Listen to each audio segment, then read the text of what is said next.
Do more by doing less.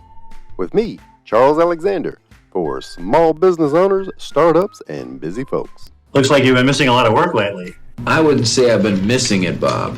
What do you mean funny? Funny how? How am I funny?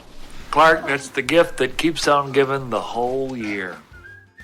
The year was 1996, and a young Charles Alexander had just started school at Middle Tennessee State University, my third college in 3 years, and didn't lose a credit. And at that point, I was living in the dorms, and I didn't have enough money to live on the meal plan, so unfortunately, I lived on ramen noodles and cereal. And by the end of the first semester, I was sick as a dog. At the same time, speaking of food, see the segue there, Roy Baumeister at Case Western University, brilliant guy, lots of research, decided to do his own case study, he and several of his colleagues. And the case study, in hindsight, was straight up evil. What they decided to do was study the effect that tempting food would have on somebody participating, how it would affect their willpower, and how long could they put off something they really wanted. Willpower, as we all know, is something that we feel like is a non-depletable resource that we can have forever and ever, and we just keep using and using and using. This old boy wanted to test that theory. The first part of the trial, he had 67 study participants. Put them in a room, and they had just hit the magic cookie button. I don't know if it was Christie cookies, Otis Spunkmeyer, something fabulous. And then they teased them by showing the actual cookies that they had just baked, and they had put them out on the tables. And each table, 4, 5, 6 people, had different rules. And some of them were allowed to actually eat the cookies in front of them. They said, hey, we're here today to do some word problems, and you can go ahead and eat these cookies because we're not ready for the word problems yet.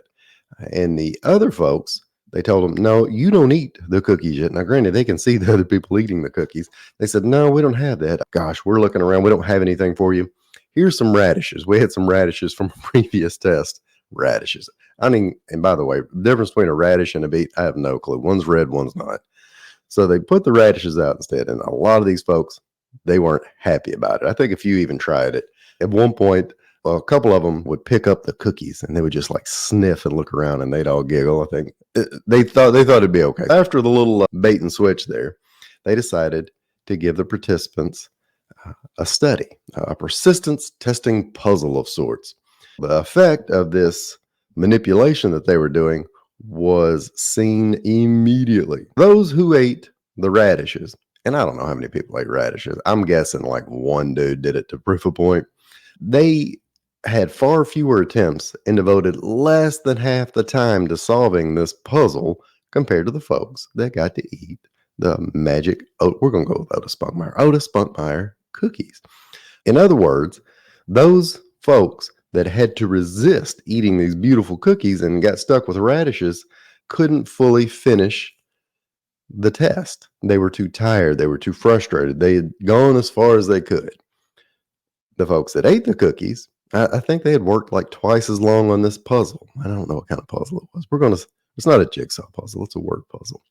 So what does that mean to us? And yes, I know the irony of using cookies here as the example, because that's usually the thing we're trying to avoid.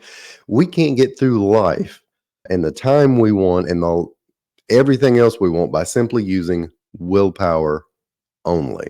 Think about this with me. How many times have you tried willpower and completely failed? I've been doing this recently. God bless. I was at a function the other day where they had Jets pizza, and that may not mean a lot to you, but to me, that's the best pizza on planet Earth. It's the thick Detroit style. I got the big crispy corners. Man, I love it. And they had my most favoriteest pizza, the barbecue chicken pizza. And I used willpower. They had a salad instead. I was that one dude that got a salad, and everybody jokingly said, "Oh, Mr. Healthy over here." And I could do it that one time. If we had Jets pizza every day, I could not do it. In fact, I still think about not eating that Jets pizza, and I'm kind of mad at myself. You can force yourself to eat healthy. You can force yourself to put your phone down and stop doom scrolling for like 5 minutes, 10 minutes, maybe a day. And then it kicks back in the following day. You can force yourself to start saving money just by spending a little bit less. We're not gonna stop at Starbucks on the way home today, kids. We're being responsible. And now each of these, they can work for a short period of time, but they always fail. But why? In my opinion, and I know that's why you're listening, is that willpower, it can be built up. It's like a muscle, so you can grow it a little bit, but we deplete it throughout the day. In using the muscle example, each rep you make in the gym tears the muscle a little bit and then it grows back. But that doesn't work until infinity. I mean, I'm a living proof of that. If you've seen me, I am not the shape of a bodybuilder, but I'm in the gym about 4 or 5 days a week. Eventually, the use of the muscle wears down, the energy is depleted, and you're forced to go through a recovery period. That same concept affects you in your business or your job or whatever you're doing. You have to automate as much as you can your willpower, not waste it. If I'm thinking about this, I don't know how many episodes we've gotten into this thing now, 40, 50 plus, and I haven't mentioned Steve Jobs yet. So here we go. Steve Jobs wore these same black turtleneck, blue jeans, and what looked like white New Balance sneakers every day. And I know a lot of it was for branding. Part of it, though, if you ever read an interview, so he didn't have to think about what he was going to wear. Tony Robbins, the infamous guru, or as he likes to say, I'm not your guru on Netflix, but who Tony Robbins is. He's 6'19" with giant white pearly teeth. This man forever automated what he ate. Not as much fun, but every day he would have a salad and I believe it was salmon, which almost gave him mercury poisoning over a period of time, but he didn't have to deplete his willpower. So we're hearing this and thinking, well, that doesn't sound like fun for either one of them. And there's a myth that we're about to bust. The myth is that you get bored and you'll be like a robot. That's not quite right, folks. The truth is that having that automated will set you free, so to speak. It's like Jocko Willink says that discipline equals freedom. Yes, I know I'm quoting everybody else today, but the concept is if we put some barriers up, some guardrails up, we can have what we want. We can have the time we want, the life we want without wasting our depletable resource of willpower, because the more you waste it, the more you lose it. And doing more by doing less means managing your willpower correctly. Let's say you want to reach out to your best clients and develop a deeper relationship. And that's what we're all talking about these days, right? We're in the world of automation. What's going to set you apart? Better conversations with people, but you keep putting it off because it takes time, effort, and energy. And you spend too much time worrying about a bad client to give you a bad experience and you had a bad conversation. Or better yet, you plan to outsource some of that data entry. You've got things you're going to enter into QuickBooks. You're going to update your CRM, but you get so caught up in what you're going to outsource that you never really get to it because you wasted that willpower trying to decide what you're going to outsource. Hey, you're a business coach. You want to write, teach, create video content. And that's just not for business coaches. That could be for anybody. But you schedule it at the end of the day because before you do all that, you want to knock everything else out first. It won't be in the back of your mind. I'll go ahead and check my email, my voicemail, my text, my social media messages. That way it won't worry. And then I can just focus on it later. But then you spent all of that willpower, that precious willpower, checking everybody else's to-do list for you. And we did it because it was easy. How do we think about this in a better way that you're not wasting that willpower and you're getting to use it to create that time you want, that life you want? So for me, my willpower, first thing in the morning is when it is the highest. And I think that's true for most people. A lot of folks claim to be a night owl, and that's a different issue for a different day. But your willpower is strongest in the morning. And so many times we waste that morning willpower on such trivial things. We'll pick up our phone as soon as we wake up, and it immediately starts depleting your willpower because you're digging through all of the missed messages and the news of the day. Or you don't get to go to the gym because you're trying to pick out what shorts you're supposed to wear, or what hoodie. A lot of us work at home. What hoodie am I going to wear sitting here? What are we going to make for breakfast? What's going on today for the kids? Put the important items early in the morning when humanly possible. Either automate or don't do the other things. So your sales calls that need to be stacked together and get in the flow of your content creation, not email or meetings, the things that make everything else in the business flow. And I've got podcast episodes on that. For me, this is a little trick.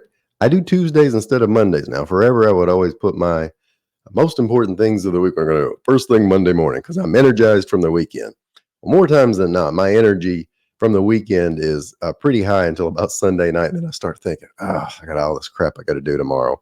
And then sure enough, instead of using my good energy, I end up just doing a bunch of nonsense items.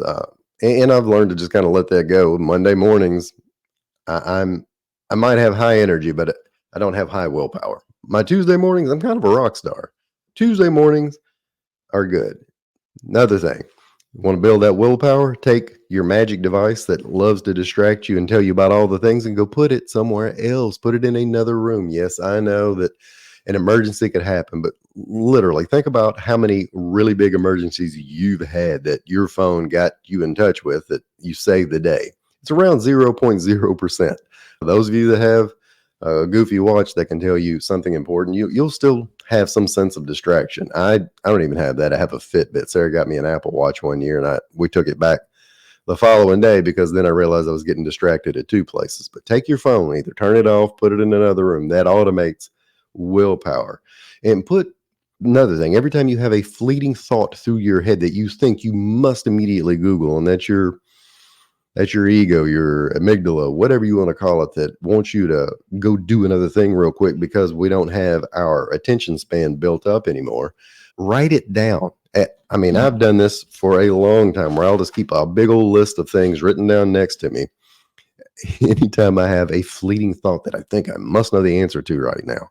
And you'll realize when you get to the end of the day, you don't know it as much. Remember, I just had a conversation with a buddy. We was asking about what happened to OJ's white Bronco. We just seen the new Broncos. What happened to OJ's old Bronco? And I started to Google it, and he said, no, don't. Don't you remember when we would just wonder things? We just made up our own scenario. I think it's in a museum somewhere. Oh, and lastly, you want to automate your willpower a little bit more?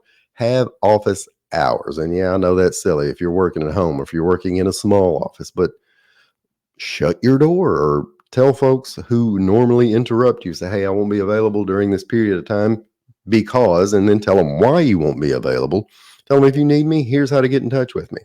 Use a calendar link if somebody needs to do that, or just make sure that they have understood what boundaries you have in place. You see a closed sign somewhere, you don't walk into a store because you respect those boundaries. And if you don't manage your willpower, folks, I promise you, it will manage you. So you want to do more by doing less, by managing your willpower correctly. And yeah, like I said, I get the irony of using willpower that was wasted because you didn't have a cookie. But most of us will use our willpower to avoid those cookies altogether. And I guess old Roy had a sense of humor. Don't take off just yet. I've created a new program just for you, helping overworked entrepreneurs create their very own 4-day work week in 90 days or less. Look, if you'd rather spend more time with family, friends, traveling, exercising, having the time to do what you want instead of, putting out never-ending fires, tackling another to-do list, and checking email at 9 p.m., then go to my website, yourcharlesalexander.com. If you've created the income you want but don't have the time freedom you deserve, then this is for you. And as always, if you don't, an angel may actually lose its wings. True story. Have a great day.